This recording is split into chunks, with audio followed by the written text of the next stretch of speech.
உங்களுடைய 6வது கேள்வி. துரோகியும் உனது சந்நிதியில் வாழ்கிறானா? அப்போதும் அவனுக்கு முக்தி வாய்ப்பு உள்ளதா? ஆஹா! அருமையான கேள்விங்க. என்னுடைய ஞான குரு அருணகிரி யோகீஸ்வரர், அதாவது அண்ணாமலையானே அருணகிரி யோகீஸ்வரராக திருவண்ணாமலையிலே வீற்றிருந்து அருள் செய்கின்றார். அந்த அருணகிரி யோகீஸ்வரர் எனக்கு தரிசனம் கொடுத்து தீட்சை அளித்த பொழுது நான் அவர்கிட்ட ஒரு வரம் கேட்டேன். அப்பா, என்னை அவர் அருணகிரி யோகீஸ்வரர் எனக்கு உத்தரவிட்டார், இந்த ஞானத்தை உலகம் முழுவதும் பரப்பு, எல்லோருக்கும் தீட்சை செய்து வைன்னு ஆச்சாரிய அபிஷேகம் பண்ணி ஆசீர்வாதம் பண்ணார். அப்ப நான் அவர்கிட்ட ஒரு வரம் கேட்டேன். பெருமானே, என்னை நினைந்தோரெல்லாம் உன்னை நினைந்தோர் ஆகுக.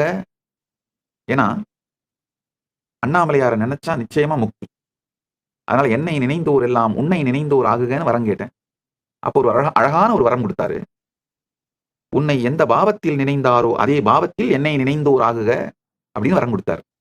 அப்படின்னா என்ன சொல்றாருன்னா, துரோகிகளும் கூட அவரையே நினைப்பதனால் இறுதியில் அவர்களுக்கும் முக்தி வாய்ப்பு உண்டு. ஆனா அந்த துரோகத்தினாலே அவர்கள் செய்கின்ற செயல், அந்த வினை அவர்களை படாத பாடுபடுத்தி நரகத்தின் வழியே கொண்டு சென்று முக்தி அளிக்கும்.